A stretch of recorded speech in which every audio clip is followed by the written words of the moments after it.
Welcome to our Councillor briefing on health, safety and wellbeing for Wednesday the 17th of December. With us today we have John Knight, who is our health, safety, wellbeing guru, and we also have Phil Parks from HEC Global. So I'll hand over to you this morning. Morning, Your Worship, councillors. With me is Phil Parks. He's the Global Director of ESG, HEC Global. And this morning we'd like to take you through some understanding of health, safety and wellbeing as it applies to elected members, how this affects you, what you need to look for and how you can help us be good at it. And we are good at it, but to get better. Part of this, we want this to be really interactive. It's not hopefully just a slideshow of boringness, but really interactive, asking questions, getting knowledge, and leaning on Phil's subject matter expertise around this subject. So, I'll give it to Phil and we'll start. Kia ora koutou katoa, can you hear me okay? Lovely. So I'll do an introduction to myself first before we crack into it. So you might pick up from the accent from the UK originally, but I've been in New Zealand now for 21 years. So I've got the passport. You can't get rid of me even if you wanted to. And when you hear about my background, you actually might want to. So my career started back in the UK working for councils. So I've got some knowledge of how councils work. I worked for big metropolitan council, and then for urban councils. Then when I came to New Zealand, I worked for Waikato Regional Council for a while, mainly on the environment side, so RMA and that kind of stuff. Then I went into central government and I worked for the EPA, the Environmental Protection Authority.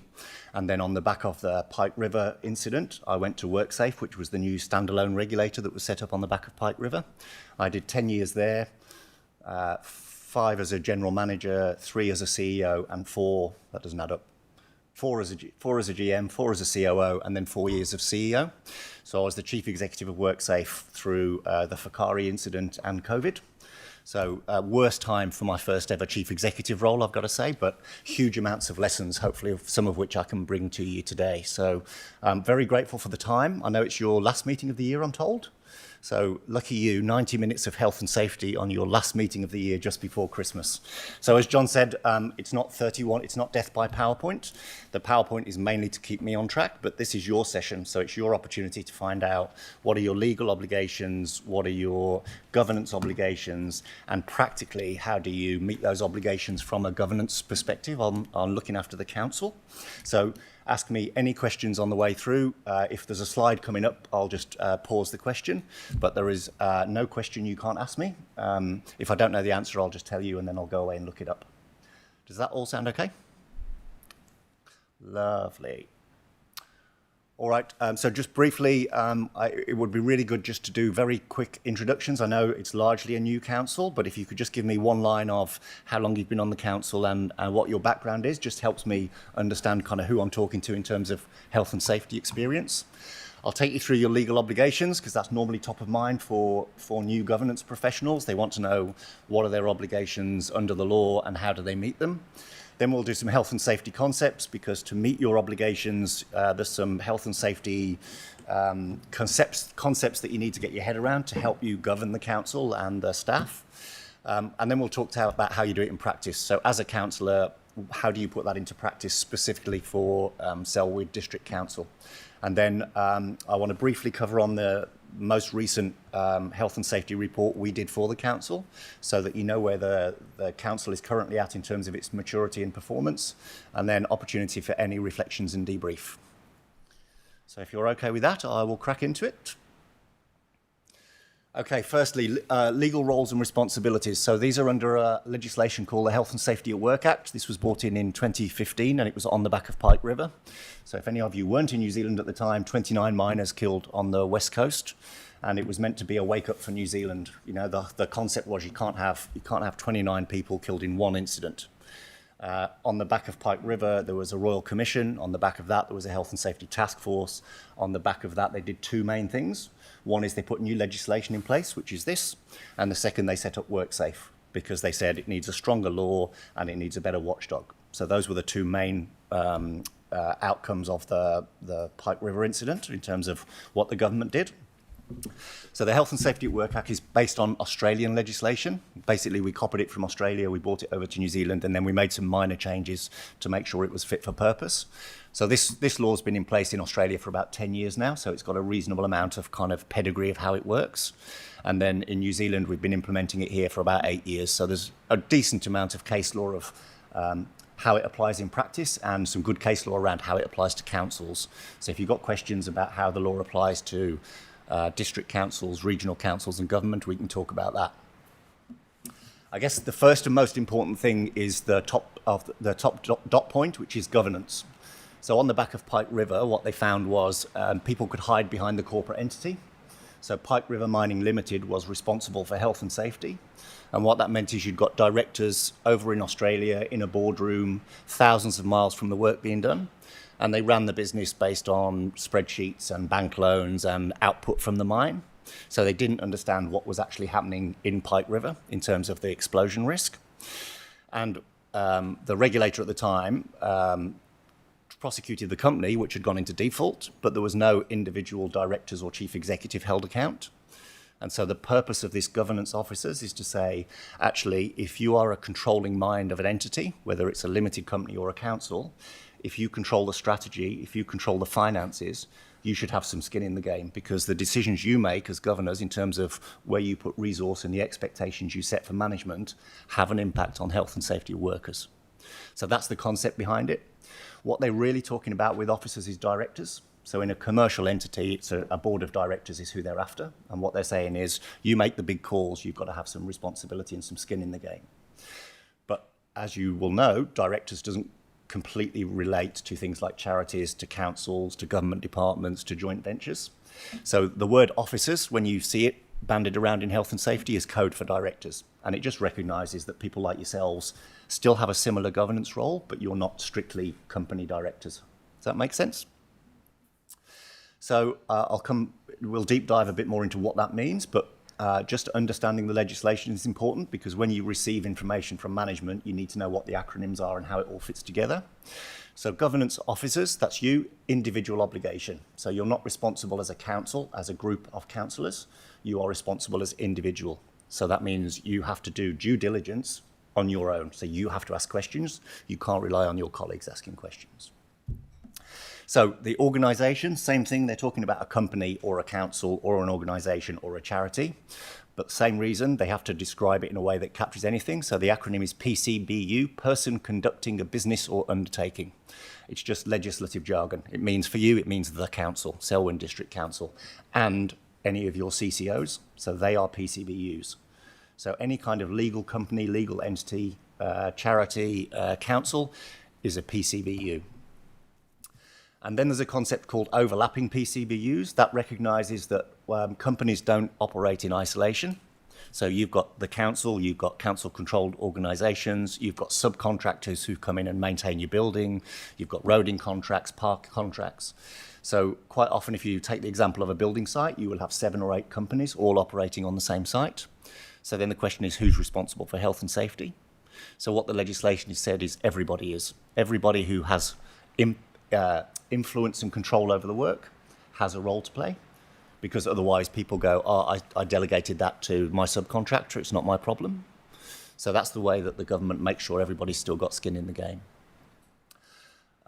Workers is what it says, workers. Workers is not to do with whether you're paid a salary. So workers covers volunteers, workers covers yourselves. If you are carrying out work on behalf of the council, even though you're not a direct employee, under the legislation, you're still a worker. And that's because the impact on you is just the same. If you get run over, you're still dead, whether you get paid or not, and whether you're on an employment contract or not.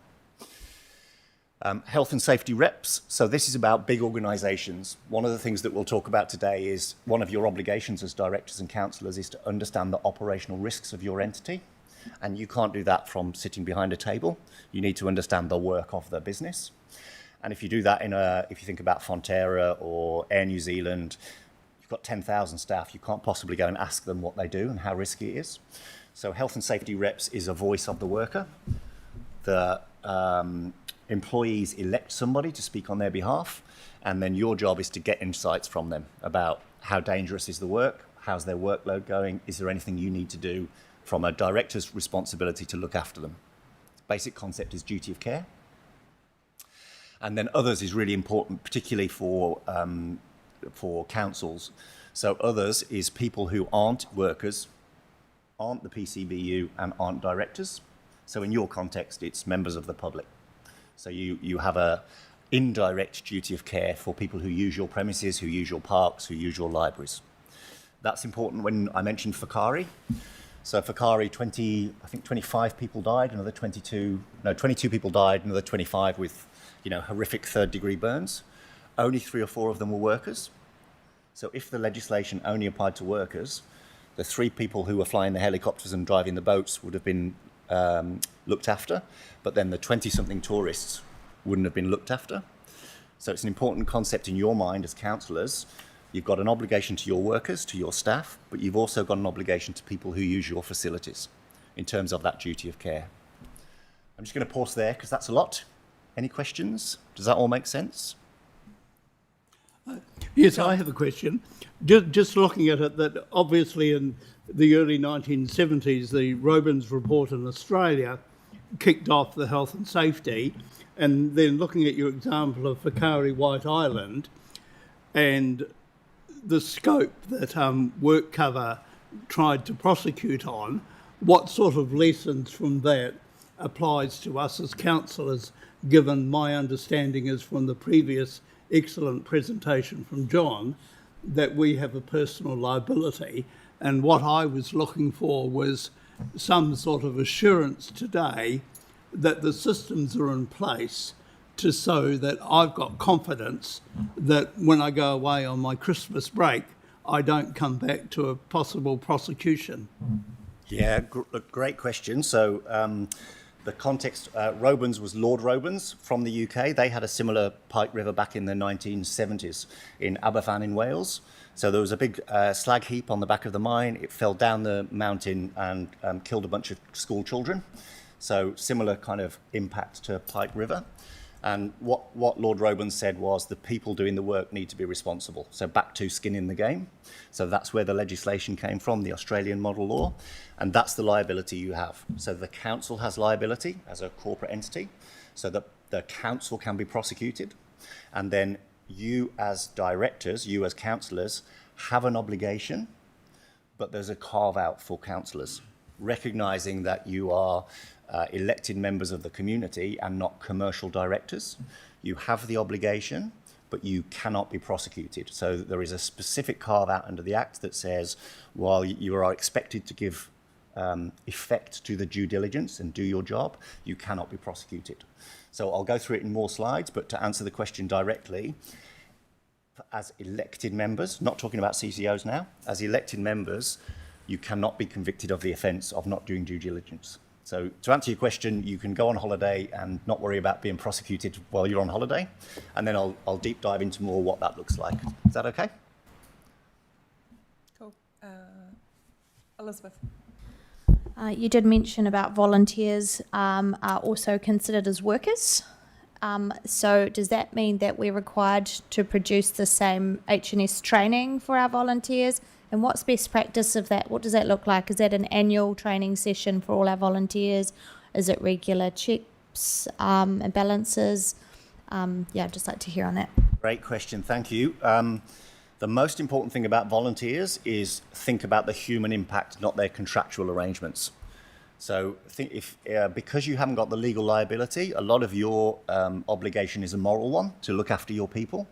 And somebody who gets paid versus somebody who doesn't, if they lose a leg or they lose an arm, that's still a bigger impact. So when you think about volunteers, it's very easy to go down a rabbit hole because there's all sorts of legal nuances around volunteers. But think about whether they're being paid or not. If they're doing work for the council, you need to look after them. And then good practice looks like treating them like an employee. So why would you make anyone less safe just because you don't pay them? That doesn't make sense on a human level, right? And to answer your question on good practice, there's a really annoying phrase in health and safety, which is "it depends." And the Robins model says if you're a micro business, you're a single tradie versus Fonterra, one size fits all. So you have to work out the difference between an obligation for a carpenter versus the obligation for Fonterra, which means the answer is always, it depends.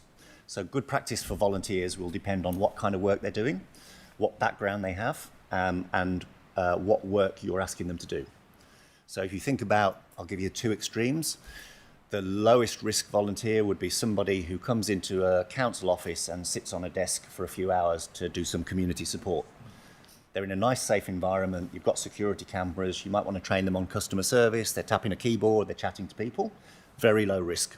Good practice might be an induction, and then every couple of years just explaining to them around violence and aggression if they get a difficult customer. The other end, if you do some sort of civil defence, Christchurch earthquakes, student army. So if you as the council are going, right, we want everybody to volunteer and go out in an extreme weather event and start digging up waste that's full of asbestos, then best practice would be make sure they understand the risks of asbestos, make sure they are trained on how to use whatever equipment they're using, make sure they've got PPE and masks to make sure they don't get cancer from asbestos. So can you see the difference you've got to go through? So to bring it back to being a director, your job is to ask the questions, just like you did. John's job, along with management, is to go, this is the assurance we've got if they're digging up asbestos. This is the assurance we've got if they're answering a telephone in the office. So really important distinction here between governance and operations. As long as you keep asking the questions that you're asking me and you ask them of management, these guys' job is to go, we don't have people digging up asbestos, or if we do, this is how we train them. And just asking the question, what's the training like across the council? Is the training different from volunteers? What's the most dangerous thing that our staff do? So that's the trick between governance and management. That might sound patronising, but it's quite important. A lot of people, the reason I'm emphasising it, a lot of directors and councillors think because of the liability that they've heard about that your job is to keep people safe. It's not. That's management's job and the council's job. Your job is to do due diligence, which is to ask questions. That make sense?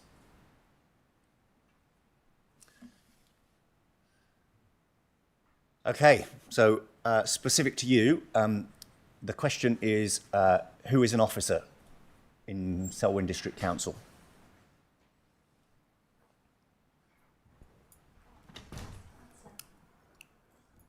Yeah, you can answer. So yeah, it is an interactive. Yeah, I'm trying to get a sense of how much you know and how much you don't know. So yeah, genuine question. It's not a trick question. Who's, in terms of Selwyn District Council, who are the officers under the legislation? So all of the councillors? Yep. Councillors, executive staff. Yep. Yeah. So all of you individually, remember I talked about individual responsibility. So individually you are all officers, which means the obligation applies. The chief executive definitely is an officer. Remember that thing about their director? So strictly speaking, a chief executive doesn't do governance, but they have huge influence and control because, again, they set the budgets and they set training budgets. And then depending on how much control your tier 2 general managers or deputy chief executives have, they may or may not be officers. I think you've taken the position that they are officers because they have a lot of discretion over budgets and activity. We can talk a bit, if we get time, about the Ports of Auckland case. So if some of you have heard about that, the chief executive of the Ports of Auckland was prosecuted last year by Maritime New Zealand. First time a chief executive of a big corporate has been prosecuted as an officer. So even though he wasn't a director, and even though it was a big corporate, so it wasn't a one-man band where he was on the tools, he got prosecuted and convicted for not doing due diligence, which is the obligation you have, but you don't have the offence. So we can talk about that. Those are all the officers for a council. So councillors, chief executive, and probably most of the tier 2s. Any questions on that one? Okay, who are officers for CCOs, council controlled organisation? You've got 2 or 3 of these, I think.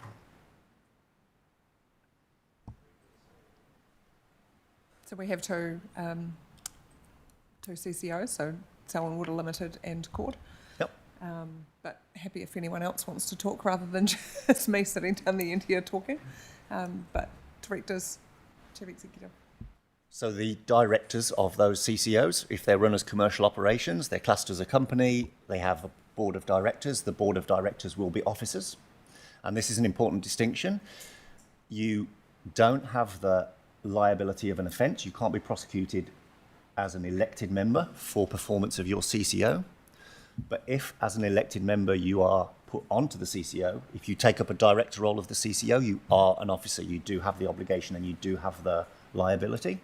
So I don't know if it applies to anyone around this table, but if you are on the board of a CCO, so Cord or what was the other one? Selwyn Water. So if you are a director in a separate legal entity, you do have the liability. So that's a distinction. And the chief executive will be a officer as well, and some of the tier 2 executives. And again, it's an individual obligation. So just because you might be confident that the CEO or the other directors have got a health and safety under control, it's your obligation. You can't say there were other people who knew it. So you have to do it yourself. Really important. And I think we've covered penalties. So no penalties for you as elected members unless you're on a CCO. If you're on a CCO, I think the maximum fine is $500,000 and potential for going to prison. So the fine for the CEO of Ports of Auckland was $150,000 plus costs. Importantly, your director's insurance or your insurance for the council would cover any reparation. So you can insure against paying reparation. You can't insure against the fine. So the Ports of Auckland chief executive, you can't take insurance out for that 150, because again, this is making sure you've got skin in the game as directors. So if you can insure against the fine and you're not going to prison, you can just carry on.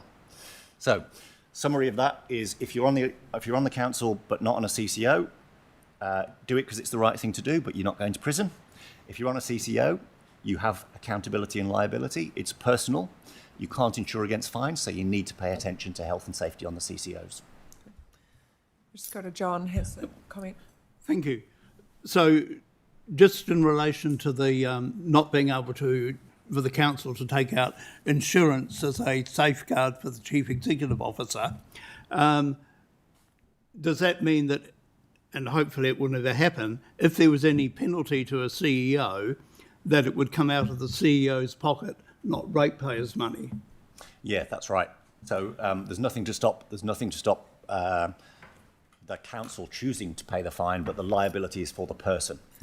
So the cost and the liability goes to the individual person, not the PCBU, which is the council. And a second one in relation to the CCO, just trying to get my head around the fact that my understanding is that the CCOs are set up to operate separate from council and as a commercial, but I do believe that as councillors we may have an input into the statement of intent. So therefore, what sort of reporting should Selwyn Water Limited and Cord do to us as councillors to give us the assurance at a governance level that we're acting responsibly to ensure that the workers who go to work leave in the same condition or no worse condition than when they arrived? Great question. So in a commercial world, effectively your CCOs are subsidiaries. So if you imagine yourself as the council being the holding company, then the responsibility and accountability sits with the board of the CCO and the chief executive. But as the holding company, you have an interest in making sure they're sustainable, they're well managed, and they look after their people. So it would be totally reasonable for you as the council, who act on behalf of all the ratepayers, to ask them to report on their health and safety performance. That's what I would do if I was in your position. And then, again, you can take advice from John and the team about what kind of metrics you want from them. So what health and safety information do you want from them? But part of your due diligence obligation is asking questions, and you should be asking questions about performance of your CCOs. Okay? Any more questions before I move on? No, we're good. Okay, so a lot of text on this slide. This is just basically out of the legislation. Don't expect you to read it. You can have the pack in your back pocket should you ever want to. But this is due diligence. This is what the law requires you to do as officers, directors, councillors. Number one, stay informed. Well, you're doing that today, so you've got an hour and a half of me to get you through to Christmas. So tick, you've done that. But it's not a once-off. You can't do it once, set and forget.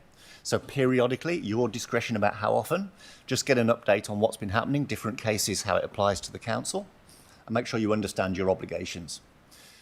2, understand operations. So the Chief Executive of Ports of Auckland, this was one of the things the judge criticised him for.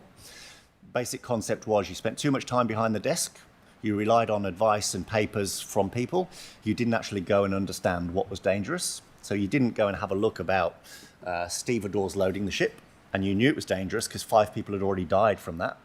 But you didn't actually go and assure yourself, governance, assurance, that actually what you saw on paper was happening in practice. What that doesn't mean is that as directors and councillors, you're expected to be out there with your gumboots on every day, walking around the park. You know, you're busy people. But it does mean, through one way or another, you need to understand the risky work of the council. So you should be asking questions. What are the top 5, top 10 things that our staff do that could get them seriously injured? And what are you doing to manage it? And if you're not confident, ask to go and do a site visit, because the judge would expect you to do that as reasonable directors. So it might only be once a year, but you go to a premises or you go and have a look at a piece of work so you can understand the operations of the council. Ensure resources and processes. So this is the point with Pike River. So as councillors, you get to set the long-term plan, and I forget the acronyms now because I've been out of councils for a while. But you set your long-term funding plan, and then you set your short-term annual budget. So you have a responsibility to make sure that the management team and John has enough resources to keep their people safe. Because again, the Ports of Auckland, the chief executive was prosecuted rather than the directors. So the directors were doing enough in terms of setting the budget. The chief executive didn't pay enough attention. So the question for you as councillors is, when you're balancing all those priorities across the district, how do you make sure that the management team and John have got enough resources to do what they need to do to keep your staff and public safe? And that's the same thing, asking questions. How much was the budget last year? How much do you need this year? Why has it gone up? What are you spending on? If you want more, how do I know it's aligned to the risky activities? So just curious, good questions. Information systems. So this is the ability to do a couple of questions you've asked already. You asked about volunteers, you asked about training, you asked about CCOs. So it's your responsibility to ask about systems. There should be a way of management telling you how many people have been injured. There should be a way of management telling you what training people have got when they do dangerous jobs. There should be a system of reporting incidents. So a staff member, if they get a violent person in the libraries or they have a near miss with a lawnmower or whatever, they should be able to report that. So as governors, you understand where those risks are and how often they're happening. So you need to ask about and make sure those are in place. Compliance processes. Again, compliance is for management. It's not for you, but you have to be asking those questions. So asking the exec team and management, what are you doing to make sure that people are kept safe? Because they'll come here and tell you that people are being kept safe, because that's what we do when we're managers. We try and tell our bosses that everything's under control. Your obligation is to test it. Show me, just demonstrate how you're doing compliance. And verification. So this, again, Ports of Auckland, they'd had 2 reports done on health and safety. One was from ACC, which was about their accredited employer program. So that's their opportunity to self-insure. And they'd had a Big 4 report from KPMG looking at their health and safety policy. And the judge said, some credit for getting 2 reports done, but neither report were sufficient to do his obligation. The ACC report was about insurance premiums, not about safety of workers. It was a mechanical report about self-insurance. And KPMG just looked at paperwork. Tick, tick, tick, you've got systems on a shelf. You've got a health and safety manual. Didn't give any assurance about whether the stevedores were going to get a shipping container dropped on their head. So on this one, you're all good. We did I think 18 months ago, we did a full assessment on your behalf of the council, and we've just done a pulse update report a couple of months ago. So I've got a slide later, you can ask me about that. Any questions on your obligations? We've got John and Yes. Tracy. So just in relation to the information coming up, I'm just a little bit surprised that, as you mentioned in your future slide, that we're a new council And here we are, just about to break for Christmas, and we haven't had any information in relation to the number of incidents, the number of near misses, any accidents, the severity of the accidents. So I'm at a complete loss to really be able to undertake due diligence and know that reasonable and practicable steps are being taken, because no information has come forward to the council. And also, I wonder if it would be possible if the report that you did a couple of months ago could be distributed to councillors, so at least we as a new council are able to exercise due diligence and get up to speed. I can actually just go to Steve for a bit of commentary on that, John. Yeah, thanks, John.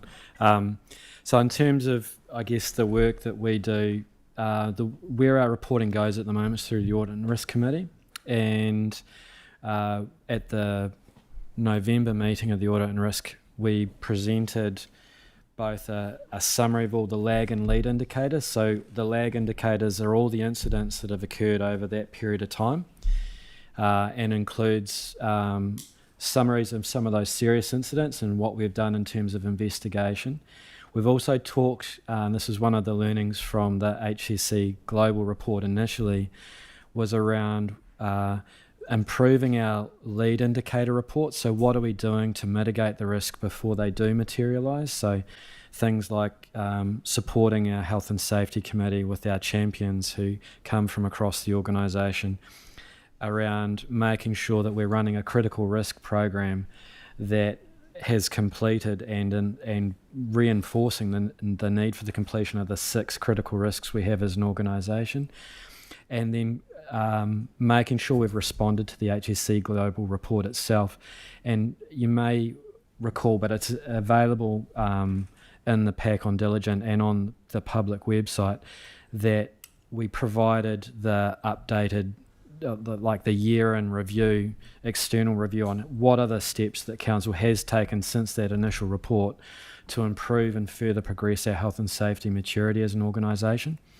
And we've made some strides still, but there's still some areas, and I think one of the benefits of today is still, and getting to hear from you as council as to what is the ongoing and further information that you'd like to see so that we can support that due diligence.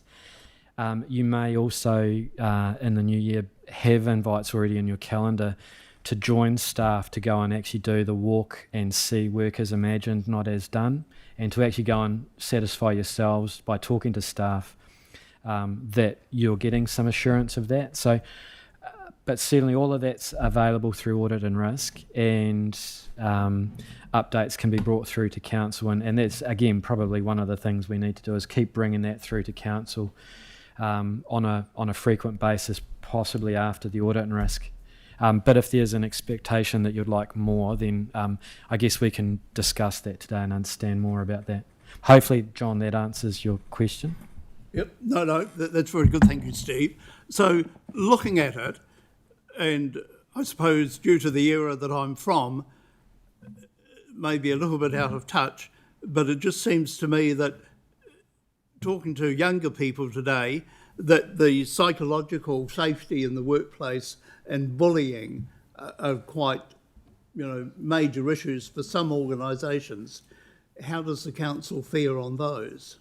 Yeah, look, psychological safety is one of our critical risks that we're working through, and we've got a group that is wrapping up the bow tie analysis of what are the things that create it, and then what are the things that we do to mitigate it once it's being created. And similarly, lone worker driving, aggressive customer interactions, working in and around water, also represent some of the critical risks that our organisation are really getting into. And I think, and John can talk about the progress with the critical risk program itself, but we know that that will be something we will bring back, and we have been reporting to Audit and Risk over the last sort of year about how we're going, but we recognise we've actually got to move this faster and quicker, and that's one of the things John and his team are now doing with our leads across the organisation. Thank you. Could I just make one quick comment on that one? Yeah, sure. So, as an external assurance, we're really comfortable that what the council staff are doing on psychosocial harm, so mental health, bullying, is really good. There's always more to do. You know, it's not perfect, but compared to other councils and other organisations we work for, Selwyn District has really good processes in place. The biggest thing we found when we did the full report was, as a lead indicator, as a potential for future problems, is workload, which is understandable. The district is growing at a rapid pace, right? So, huge expectations as the region grows, and so growth comes first. Then staff numbers kind of catch up, and investment catches up. So, the biggest thing that you as directors need to keep an eye on is that pressure on staff, and then what are the controls around good management, work-life balance, putting support when they're feeling stressed. The worst case scenario for you is, I think it was about 8 years ago now, Auckland Council had a member of staff commit suicide from stress and bullying. So it was a combination of the two. They got totally caught up in their job. Their obligation to do it meant they were working crazy hours. They weren't sleeping, and then there was some bullying in the team as well. Some issue with the manager in the team, and the two of those ended up with the worker committing suicide. So I don't say that to scare you, but I want you to understand that this is real, because it has a reputation sometimes as being, fluffy cotton wool stuff. It's all kumbaya, and people, especially in New Zealand, we talk about toughen up and build a bridge and get over it. But even though you don't have the legal liability, I'm sure none of you want either for the event to happen and have that on your conscience. And the reputational impact of this stuff is huge when you have a serious, whether it's sexual harassment or bullying or a suicide. So it's something, I think I'm glad you called it out. It's something that is a critical risk, and you do need to keep an eye on. Sorry. No, don't be sorry. It's the whole point of workshopping is that it's more of a discussion rather than anything else. But I think probably it leads me back to a little bit of the update that Steve's team gave us through induction period and the slides, and that is how we've actually got to this position here today to have the discussion about health, safety and wellbeing a little bit further, and noting that everything is a work in progress. And I think, yes, it does go through audit and risk subcommittee where it is drilled down into what are the risks here. But I think the thing that we do better is the reporting back to council on, hey, actually, here are some things that need to be flagged with full council, but noting that, the papers and meetings are available to all councillors as well. So I think, it's finding that good balance of actually reporting back the flagged items through audit and risk back to us as full council to highlight in case people aren't looking at full agendas. Thank you. Okay. What's coming up next? Legislative reform. I don't want to spend too much time on this unless you've got questions. You might be aware the coalition government that's in at the moment, it was a manifesto promise from ACT to do some legislative reform about health and safety. They felt that it had gone too far around obligations and expectations.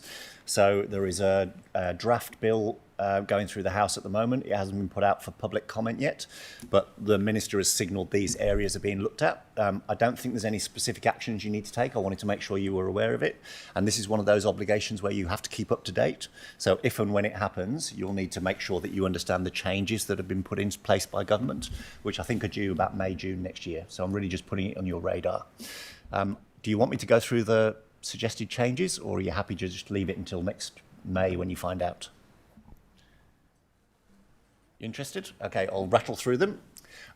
Carve out for small, low-risk businesses. So the government's saying, my example of Fonterra versus an individual accountant working in an office, they have the same obligations. So what the government wants to do is say, well, actually, if you're a low-risk business with 2 accountants working from home, surely you should have less obligations for health and safety. So they're looking to somehow carve out small, low-risk businesses. Focusing on critical risks. So Selwyn District Council is good at this. Some people try and manage everything, every paper cut, every slip, trip and fall, and you can't. Work is risky by its nature. It's already good practice to have critical risks, and Steve talked about it. You're already doing good practice, but it's not a legislative requirement. So what the government's saying is, let's make the legislation clear that you're supposed to manage the big stuff and don't sweat the small stuff quite so much. Approved code of practice. They want industry to write their own rules. So there's the There's the Robins Act, which is the performance legislation. Person who creates the risk manages the risk.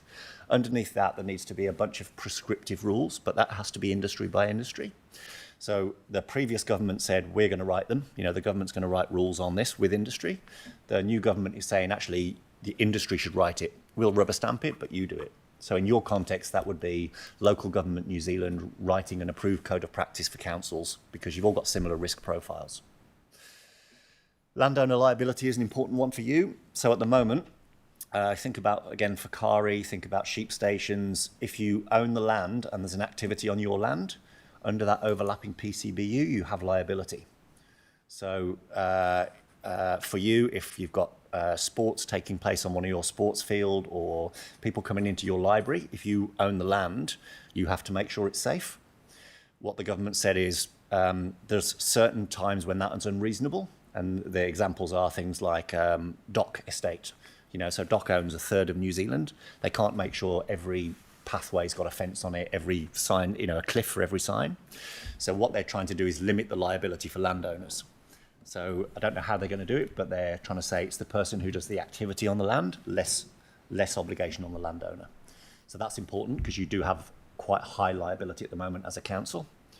There's prosecution for a council who they were cutting the playing fields and the guy on the drive-on tractor ran over a child, killed a child, chopped up the child in the lawnmower.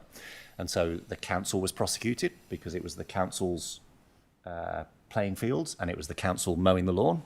And there just weren't enough controls for them to check that they didn't back over a child. So, you know, that what this could say is, well, just because you're the landowner, if a subcontractor is doing it, maybe it's the subcontractor that gets prosecuted, not the council. So that's a real example of councils being prosecuted. Director and officers' duties, we've covered a lot this morning. I think there's a feeling that it's too much for directors. So it's gone from not having skin in the game to a lot of directors being scared by this stuff. Probably doesn't affect you because you've already got the carve out. Might affect your CCO role potentially. Don't know what they're planning to do on that. Legislative overlaps is really that double counting. So there's things where health and safety overlaps with things like the Building Act. So earthquake prone buildings, it's governed by the Building Act. It's also covered by Health and Safety Act. So not trying to double regulate things, trying to simplify that. Notification requirements. So the council has an obligation to let the regulator know if they've had near misses or incidents so that the regulator has the option to investigate it. They're trying to simplify that. They felt like there was too much obligation on PCBUs to notify the regulator. And then one I'm sure you're aware of, road cones. So there's a big thing about too many road cones, you know, the road cone hotline. So they want to do something around what is reasonable in terms of road cones for safety. Important distinction here between road cones for safety and then road cones for other stuff, because road cones are quite often used just to, you know, close a car park because you don't want people parking there. That's not a safety thing, that's just marking it off. But they're talking about road cones where how many they're used to do work on State Highway 1. So that would affect you around your traffic management obligations. Any questions on those? Yep, Elizabeth. So coming back to the traffic management, so our roading team has told me a few times what the traffic management's going to cost for a few very small minor jobs, and it's almost probably more than the job. So when you say road cones, are they actually looking at the whole picture here of traffic management, or are they just looking at how many road cones go out? They're a bit of both. So they're trying to look at the whole picture. But this legislative reform is just the health and safety legislation. There's a bunch of other legislation as well about for NZTA have obligations around keeping highways open, and you have obligations, I think, around, again, when you can close roads. So it's one of those things that when the politicians say it, it's like we're going to have less road cones. It's actually really hard to do because there's multiple pieces of legislation and about 8 different people involved in each traffic management plan. Because you've got the people who put the cones out, you've got the council who closes the road, you've got the people who are doing the building work. So simplifying it is not proving as easy as they thought. But from your perspective, this is just about making sure that health and safety doesn't make sure there's too many road cones, but there's other obligations around closing roads and stuff that you still have to do. Sorry, that's a bit of a, it's a really complicated area. Yeah. My other question is around landowner liability. So, I ride horses, and it's only one example, but we sign a liability form when we go onto somebody else's land. Yep. Is that something that councils have the capacity to do? And I presume DOC would be implementing that. If people are tramping on their land, they'd probably sign something when they pay the money. Yeah. Or just the enter at your own risk thing. I mean, the way it was in the old days, with the H&S up front, landslips, dodgy track, wear the right shoes, take a beacon, whatever. Is there a middle balance ground here for councils and the use of our land as well? Great question. The whole liability waiver thing basically came out of America. It doesn't really mean a lot. So, in America, you can sue for everything. We can't sue here because of ACC. So it's sort of come in from overseas companies, bought them in. And so a lot of, particularly around tourism, a lot of people, sign the waiver before you go to Fakari or whatever. They manage civil liability. So if you wanted to sue them for loss of earnings or you miss a plane or whatever, the legal obligation for the council can't be got rid of by a waiver. You can't make people say, if you use our swimming pool, we're not going to save you from drowning. You can have the bit of paper, but it won't work. So they have a place, and the place is one to inform people. So again, if you're going into a swimming pool and you want to have them do a form to say, listen to the lifeguard, wear non-slip shoes, whatever, that's a good thing because that's a control to stop the event happening. But if it's to say, promise not to prosecute us and we're not liable, then that's not going to work. That makes sense? Yeah. So just to clarify, you're saying that this is currently the legislation reform, so that could be addressed, and then we could end up with a more middle ground. Yeah. So what they might change the law to say, if the landowner isn't actively managing the activity, then they're not liable. So to use your horse riding example, if the person who owns the high country station runs horse treks and has a specific paddock and stables, then they would be covered by the legislation. But if the landowner is just doing right of way through, they're not maintaining the track, and then the company running horse treks actually looks after the track and looks after the bridges, they might say the landowner's not liable, it's the people running the treks. That's the theory. Cool. Thank you. Good questions. Okay, I said we'd touch briefly on this. They said the chief executive didn't personally proactively acquire and maintain knowledge. So the chief executive relied on a health and safety team, on his management team, but he didn't actually do enough to find out what was going on. He should have done more. Whether this is right or not, it's under appeal, but this is what the judge said. Understand work as done. So Steve mentioned that, and there's another slide coming up. Work as done, work as imagined is one of those health and safety concepts I talk about. Work as imagined is what you see in your council pack, because it's written by people who write reports, and it's in a nice sterile environment in your council chamber. Work as done is what happens on a Sunday night in an extreme weather event when people are tired and there's no supervisors around, because we all do that. None of us are perfect all of the time. I always use this example of getting people to put their hand up if you've ever broken a speed limit. So most of us are law-abiding citizens, right? I do safety for a living, but I can tell you I've broken the speed limit multiple times because, people are fallible, or I lose concentration, or I'm running late. So if we all do it, then how can we expect our workers to be perfect all the time? So just because your report or your procedure or your council policy says be safe doesn't mean they will be on a Sunday night when it's dark and they're tired. So your obligation as directors is to understand what really happens on those events rather than what the paper says. And there's various ways of doing that. What the judge said is the chief executive didn't make enough effort to do that. Ensure there's sufficient investment in critical controls. So this is very specific to this case. They had a technology project to put in RFID technology to track the containers around the port. And the technology didn't work. The metal from the containers was interfering with the technology. They burned millions of dollars on this high-tech solution, and then they canned it. They just said it's just not working. The technology doesn't work. That was all fine. What they didn't think about was actually that same technology also managed exclusion zones around the containers. So even though it wasn't a health and safety project, it actually had a health and safety benefit.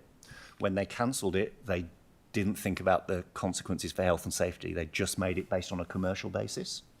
So the learning for you here is just because management come with a investment decision or a de-investment decision or a budget decision, just because it doesn't say health and safety, you still have to think about the health and safety consequences. Closing a swimming pool, opening a new park, whatever it is. So again, your obligation then is to ask management, what's the health and safety consequences of this investment decision? Verify the competence of people who have health and safety responsibilities. So again, the chief executive had a health and safety team, he had a system to record training, but there was no verification process. So the chief executive didn't know whether the people operating the digger trucks, whether the people operating the cranes, whether the people operating the forklift trucks actually were certified. So for you, if you've got people using council vehicles, if you've got people doing maintenance work, are your staff competent and qualified? It's management's job to make sure it's in place, but it's your job to ask the question. That all makes sense? And then we've covered clarity and monitoring review. Get third-party assurance, which you're already doing because we do it for you. Okay, compliance versus assurance. We've touched on this a little bit. Your job is assurance, not compliance. Compliance is management's job and the PCBU. It's not your job to check that processes are in place in terms of day-to-day operations. It's your job to ask questions about it. How can I be sure that those processes are in place? How can I be sure that what you're telling me is actually happening on the ground? Don't need to labour that one unless you've got any questions. Okay, 3 lines of defence. Sorry. Sorry, It was just go one for from it. Elizabeth. I'm Yeah, just rattling through. Very quick question. Carrying out the effective monitoring and review, so you talked about digger drivers and all the rest being certified. Obviously, we've just seen in the news about, I think it was about 2,000 Indian truck drivers who had fake IDs. Who's then held responsible for that if the verification is false? Then that's the responsibility of NZTA. So their job is to make sure that they've got the right checks to issue the licenses. Your job is just to check that they've got a license. If the license turns out to be fraudulent, that's not reasonable that you could know that. So you just need to check that they've got an HGV license. Good question. Cool. And Denise. It's sort of going back to what John mentioned earlier with mental health issues and bullying. In some organisations that I've worked in, it's often managers and senior staff that are causing those issues. So how do you change the culture? Like you're an outside body and you come in and you do checks on that. How do you get to the, like how it is affecting the culture of the staff, as opposed to, the work imagined side of things with an issue like that? Yeah, great question. So from your perspective, from a governance question, again, it's just asking questions. So how do you as the council know how staff feel? And the management answer is normally we do engagement surveys and you can go and see them. So you're a councillor. I think Steve talked about a site visit. So, there's nothing to stop you talking to staff. There's nothing to stop you inviting one of the health and safety reps. Remember I said they're elected to talk on behalf of staff. So you could invite a health and safety rep to your council workshop and ask them to talk about how the committees work. So there's a range of ways that you can get that assurance. One is by bringing us in because we ask those questions. 2, you can talk to the workers on site. 3, you can invite the workers to come and talk to you. And 4, you can ask management how they do it. I know you guys do. They do engagement surveys. So you'll get an engagement survey and you can look for, workload. You can look for bullying. You can look for that stuff. So multi-points. You've got lots of reference points. Whether you'll get a feeling of whether the culture's any good or not. And the culture's good here. I called out the big issue is workload, but you've got a very good exec team who work really hard on culture. So I can tell you from doing private industry and public bodies that notwithstanding the pressures that the staff are under, there's a lot of effort goes into making sure that staff feel like they can raise issues. That doesn't mean there's no bullying and harassment, right? That can be one person talking to one person in one room. But as an entity, you haven't got that as a major problem. Thank you. Sophie. Yeah, kia ora. Thank you very much. Just wondering about the line at the bottom about assurance. And I guess because you mentioned before about LTPs and annual plans and where we set the budget and all that sort of thing, and we've got the targets and goals and whatnot, they don't tend to go into a great level of detail around health and safety, but they do set some of the budget and who does what and all this. And I'm just wondering, because there's always this tension when you're doing an annual plan, as we're about to start doing, around how much money. And then that tends to set how high your level of expectations and levels of service are, which then sometimes doesn't meet what you actually really want, but you haven't resourced what you really want. So I guess the question is, should we expect more than we've resourced? Which is probably a bit of a no. But also, if we realise that we should have resourced more, like, is there, how much sort of grace, in a way, would there be, given that if it's a small thing, you've still got to bring stuff back to council for resolutions. If it's a big thing, you might have to wait until the next annual plan or long-term plan to change it. Like, so how does that fit within the health and safety framework and assuring and due diligence and that sort of thing? Great question. It cascades, right? So your long-term plan is where you set your vision. It's usually words, not numbers. You know, we want to keep our staff healthy and safe. So that's your strategic aim. Then that breaks down into your annual budgets. And as directors, you should be going, what's the budget is enough? You can take advice from staff. You can take advice from us. And you guys have a difficult job. You know, you've got to compete that with all the other demands from the community. The thought process you need to go through is, I've given you the example from Auckland, I've given you the example from the lawnmower. There's another one, a child drowned in a unfenced pond, a council pond that didn't have a fence around it. So this is real, you know, this could happen in your district. What you've got to ask yourself is, amongst all those competing demands, there's never enough money. If the worst happened, would you individually and collectively go, look, we did what we could with the resources that we had? If the answer is no, you need to put the budget up. If the answer is yes, then, you know, of course we could do more, but compared to everything else, we're comfortable. We made a good decision. That's the best you can do. That doesn't mean the council won't get prosecuted, but that's all you can do as directors, because every director has to do this. And then mechanically, management can probably answer this better than me. Within the annual budget that you set, the chief executive has discretion to move things around. So if there's an incident or an event, or, you know, John needs some urgent thing or whatever, then there will be discretion under the delegations for the management team. And if they need to go outside those delegations, they come back to you. Have I got that right? Whew. Yeah, that's right. And we also, you know, we have a really good example as part of the long-term plan, and I used the artificial intelligence that was put into pools. There was a health and safety issue and risk. It went through the audit and risk. It was workshopped. Audit and risk committee made a recommendation to council around improved safety into pools. That was pulled through into the long-term plan and endorsed, which has led to the introduction of the use of AI into pools around our customer safety. So I think we've got a good framework in place that enables those discussions, and when there needs to be investment, we've followed a really good process via the audit and risk and the relevant recommendations that have been made. Thank you. Just John. To help me understand the difference between compliance and assurance, and probably ECAN's the example in the background, that compliance means that council staff driving council vehicles would be expected to comply with the relevant laws.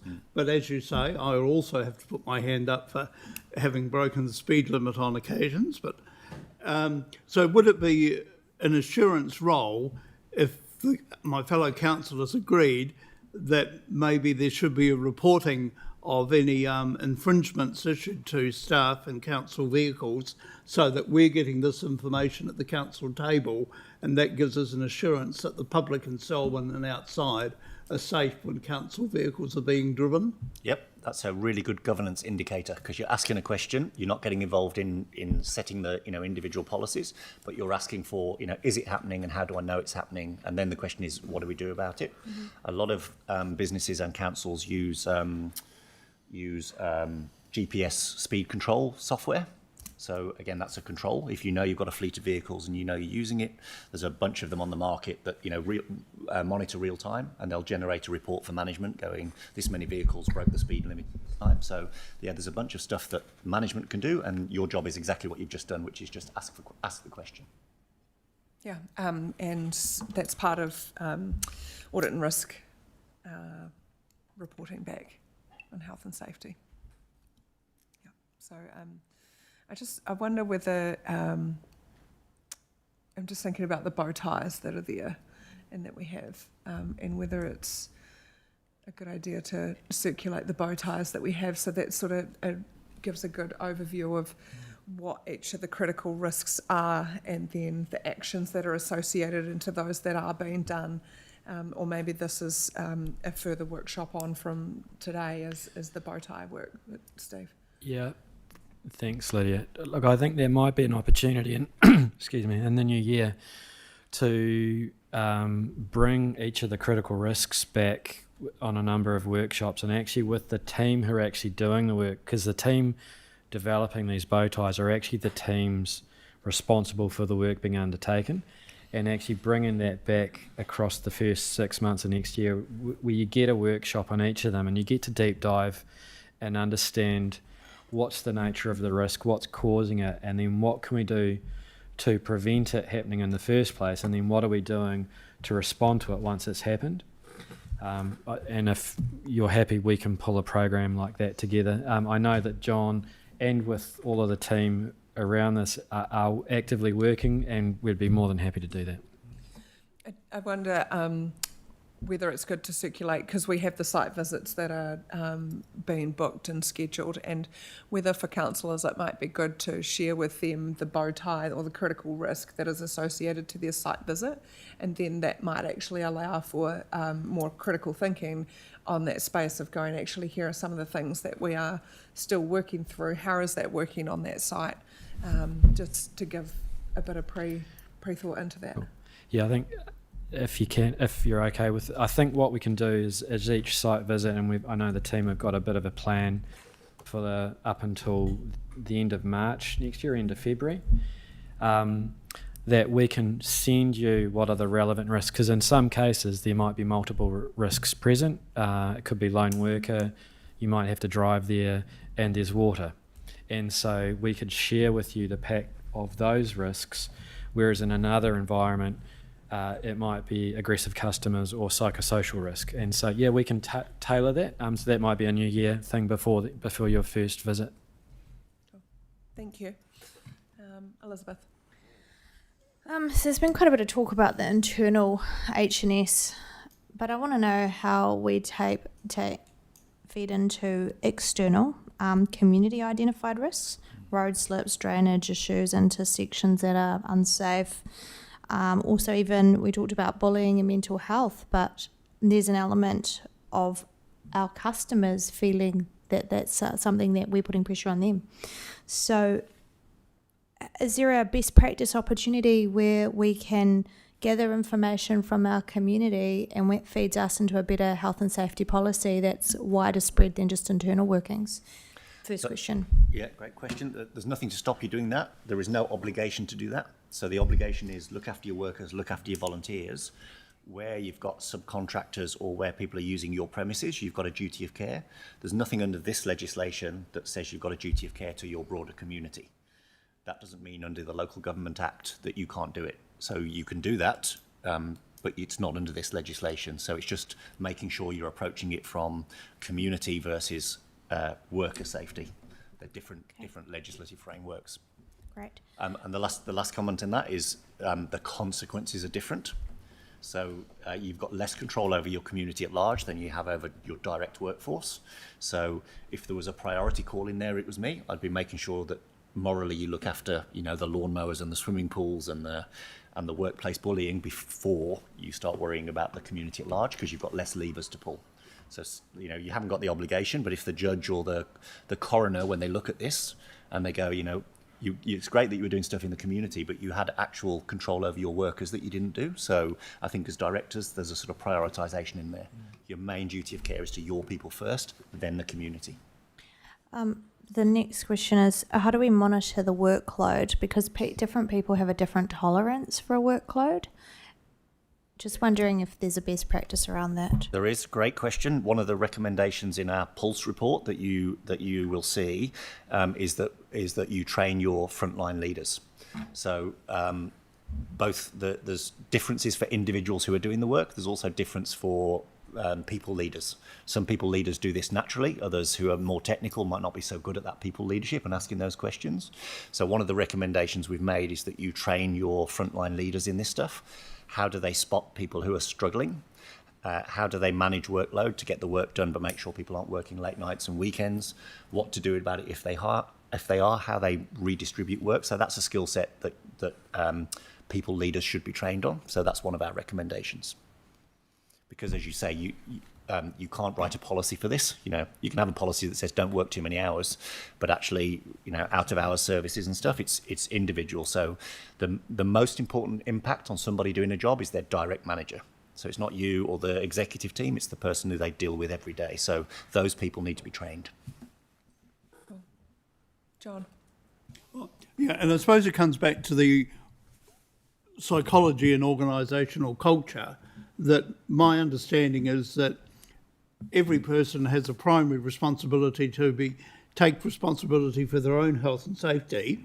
So without getting into the detail, just wondering about the assurance that if somebody raises with somebody higher in the organisation that their workload is not sustainable, how's that managed and reported back to the Audit and Risk Committee? Through our platforms, Councillor, we have sensitive events that are notified to us.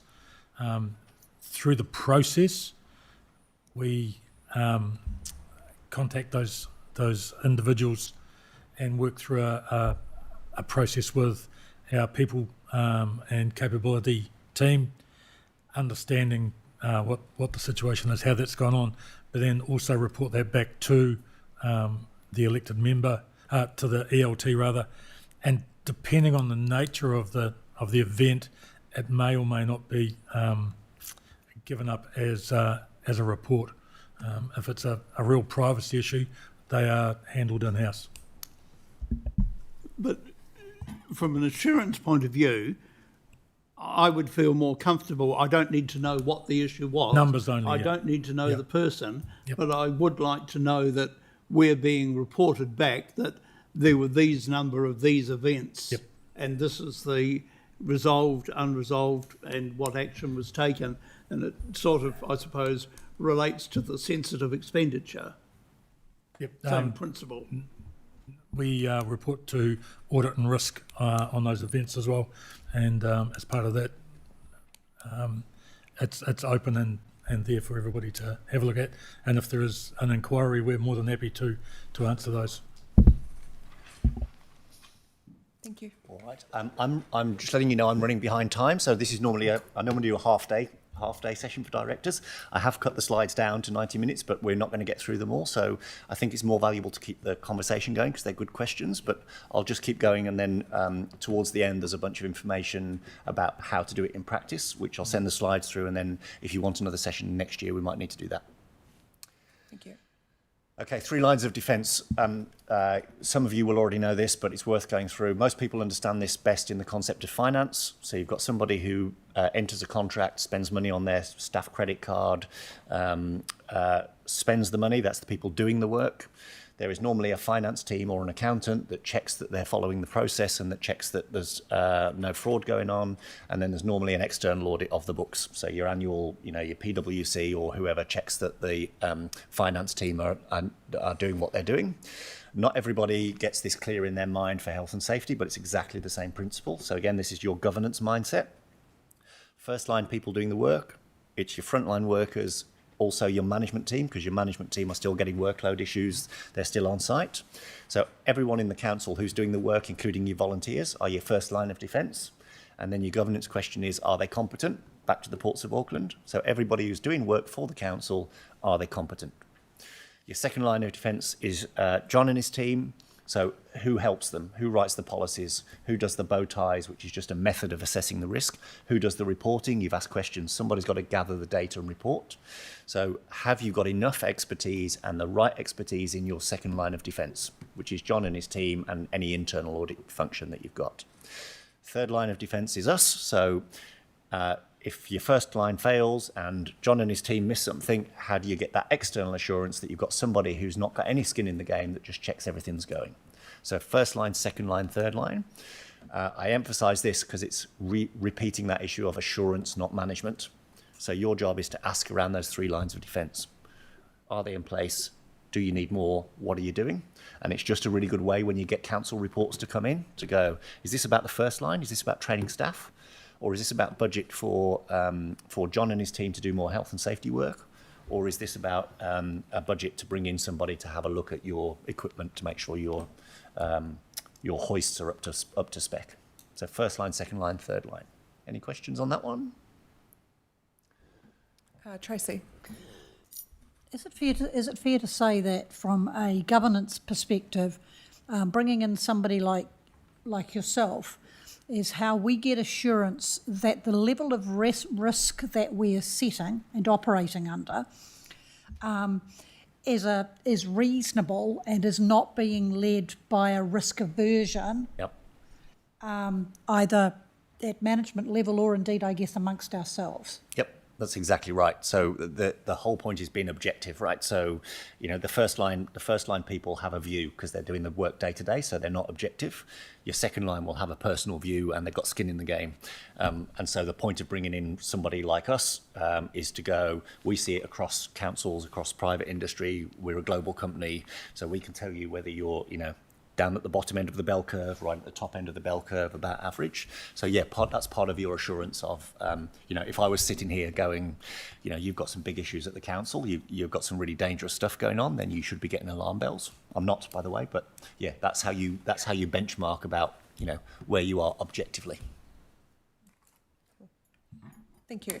Phil, I am just looking at your slides and I just wonder if there is someone that you, or some of the slides that you think are really pertinent for us to hear from you, noting that we have about 15 minutes left in your presentation. Thank you. And that, you know, councillors do have the slides, so if there are further questions from some other ones, they could be sent through. But I think having you in the room is really valuable, and so being able to ask the questions of you is good. Sure, thank you. I'll do that. So I'm going to skip that one. I'm going to skip that one. We've talked about this one, workers done, workers imagined. I'm going to skip that one. You've covered this, but just and fair culture is you've been asking about mental health and well-being. You've been asking about people speeding in cars. One of the things that you have to seek assurance on is that culture, because I'm sorry, Councillor, I've forgotten your name, but you asked a really good question around the worker has responsibility too. So that's right, the workers can't just go, it's all the council's fault. They have to follow reasonable management directions. They have to look after themselves. The bit you have to ask is, are they scared to speak up? So people are a product of their environment, right? You can't control whether they sleep at night or whether they misbehave at work. But what you can do is ask questions to say, if they are worried about something dangerous, will they tell their supervisor or will they tell their health and safety rep? So this is just a slide saying, through your engagement surveys, through those whistleblowery hotlines, those are good questions to ask because it will give you a sense of what the culture's like. So just in relation to getting assurance and just looking for some guidance here, is it appropriate if we meet someone in the corridor to just have a conversation with them and see how they feel about health and safety? So I'll pass to Sharon for the protocols around engaging with staff, because that will be council specific. But from a health and safety expertise, that's good practice. If a director is asking a frontline worker and it's not an audit, you know, very importantly, if you guys go out and go, you know, why aren't you wearing your hard hat? That's not your role. But an inquiry about how's it going, how's your workload is generally good practice, but there might be some protocols around working with staff. Yeah, look, thank you. And there's two different things. There's in terms of obligations as directors doing your health and safety check versus directing staff down particular areas of work. So there's a fine balance. Absolutely, I would expect you to be able to ask anybody about health and safety within the organisation, as opposed to directing staff to do a particular piece of work. I'm actually quite clear on the asking and directing, but I take the point. Thank you. So I'm actually almost done. So these are in your pack to take away. So you've now understood the obligations, you understand the concepts, all the theory. So practically as councillors, what do you do for the next 3 years? This is just a framework that we give people to work on. You don't need to put this into a physical checklist, but it's a way of asking those questions. So when you're doing your site visits, when you're reading your council papers, think about those Ps, the 5 Ps. I won't go through them all, they're in your slide pack. But think about where the work's happening. Think about the individual. You talked about people's tolerances for mental health are different. Think about the processes they use, whether the standard operating procedure is for checking your car before you get in a council car. And think about plant, property and equipment. So is the equipment you give them safe? Is the guarding on your lawn mowing machines? So I'll skip through those, but it's just a good framework for, if you've got, I've got a niggle around health and safety, approach it from one or more of the 5 Ps. Same with this one, I won't emphasise it. You've talked about talking to people in a corridor. There's a bunch of practical ways you can do this. You don't need to be out every day because you're busy people, but this is just a list of ways you can get those insights which you need to do to understand what's happening. So that might be something you do when you do your risk tie workshops next year. You can perhaps do some of that practical stuff. Again, this is more in that sort of coaching practically. How do you do it as councillors? The questions you ask when you have those interactions, whether it's a site visit or in the council chamber. If you ask narrow yes/no questions, 1, you'll get yes/no answers, but 2, they'll lie to you because everybody wants to impress their boss. So if you go and have that corridor conversation and you're like, do you always wear your PPE? The answer will be yes, even if they don't, because you're a big important councillor and you've asked them a question. But if you ask them, what kind of PPE does the council give you? Do your overalls fit? Oh no, there was a shortage of them, so they actually don't fit, and that means I do this. So asking open questions, it sounds really obvious, but it's quite a skill to be able to do that. And then again, just giving you examples. If you ask them if they comply with the procedure, they'll say yes. If you ask them to explain how the procedure works, once they trust you, they'll open up.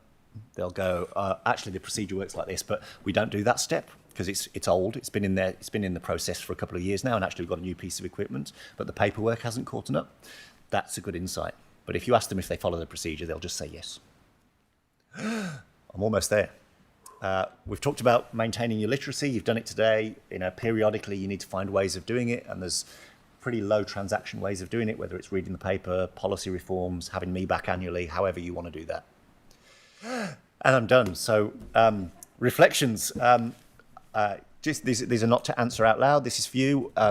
If there's one thing that you've taken from today, what would you do differently as either a new or a reappointed councillor in terms of how you practice due diligence? Would you do anything differently after today? If the answer is no, that's totally fine, but there might be something that you'll physically or do differently in your role as a councillor. And then the standard question, what else do you need? So you've got an assurance report from us, you've had the 90-minute session today. What do you need from your first line, second line, third line to take your next steps on the journey? That's me. Kia ora. Cool, thank you.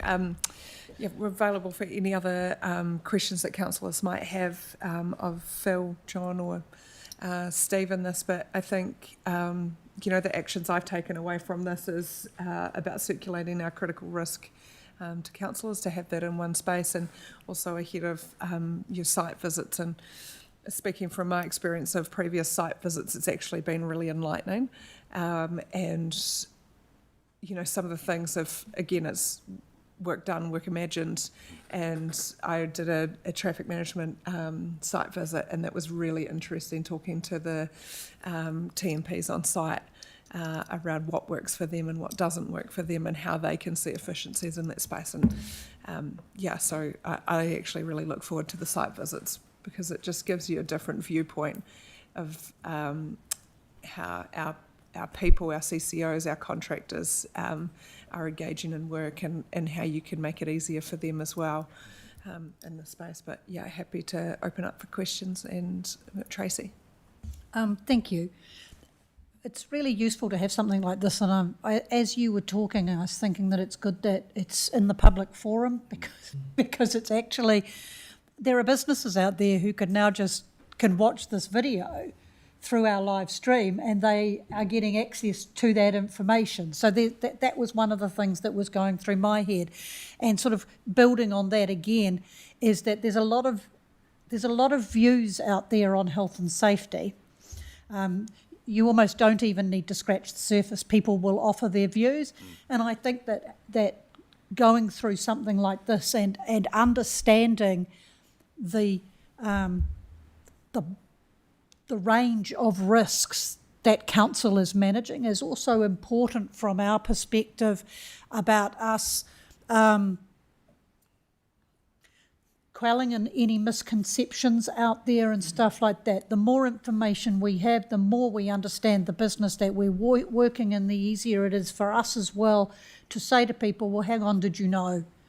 And the other thing is a broad thing, is about when sites are being set up, particularly ones that are going to be very disruptive. It's things like creating videos by the people who are running the site and videotaking the public around a site, helping people to engage in different ways rather than just telling or writing, of showing people. That's to your point about our people as opposed to our workers, which I get. So if that makes sense as us, and then our operations looking at different ways to make those connections to help those who want to understand why something's been set up that way. And the easiest way is a person with the hard hat and the project manager, whoever, walking people through the site because they can walk through it. So that's what you've made me think about, amongst other things. Great, thank you. Thank you, Tracy. Denise? Do you have a councillor sort of representative on your health and safety committee as a council, or do you have a councillor who's like a health and safety champion? I'm just thinking also for councillors, because we are at some health and safety risks, like, I don't know, yesterday I was out doing meetings with the public, like, is there anyone who takes on that responsibility from within the councillors? Currently, Councillor, the committee is like an independent setup, but the chair also has a report to Chief Executive once a month, and as part of the committee, they invited guests in to speak about a topic, or just sit in the committee as itself and understand topics that are being raised. So we will put that to the current chair around how they do that in this next year. It'll be very, very topical. Very good question. That's great. What you? And if I might, thanks. Denise, I think that's a really helpful question too, because that's actually the benefit of this workshop, is to help you understand your obligations as officers, because you may want us to support you in a different way than we previously have been doing. And so any ideas or feedback, I'd be happy to take that on board to work with John and the team to go, is there something slightly different that we can support you with? The mechanism we're doing that through at the moment is our officer obligations or our workers imagine tours around sites. But if there's other support that you would like, then by all means, please reach out. Thank you. Thank you, Steve. Elizabeth? Thank you. I think what you've really done here is given us permission as governors to step into something which we might not have before because we might have thought it was operational. So the opportunities John raised before, having a conversation with someone walking past and saying, how's everything going, and getting a feel for things and feeding those things back, and not just relying on John to make sure that he's visiting every single site in our district, because that's impossible, and that's probably a great opportunity for us as councillors. We're getting into the far reaches of a very large district to be able to bring back those opportunities for him to then explore. So I think it was really helpful for us to go, okay, this is another area that we can keep our eyes and ears on. Great, thank you. Cool.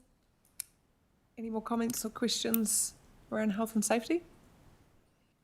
I mean, none, it seems like we've got a pretty full year next year of health and safety and wellbeing from the comments made around the table. But like, I think it's a really good start to have the conversation. And like I say, it's an ongoing piece of work. It doesn't actually just stop with a health and safety plan and you put it in the cupboard and go, yep, that's good. We've crossed that off. So yeah, I think it's good, and good to have the discussion about the reporting that comes back to audit and risk, and bringing those summaries back to council as well. So that actually brings us to the end of our public meeting today. So thank you everyone for joining us, and yeah, being the last public meeting for any of those people that are online. I hope you have a very Merry Christmas and manage to find some peace for a couple of days through the holiday break. So, yeah, thank you for that, and see you around. Kia ora. Kia ora.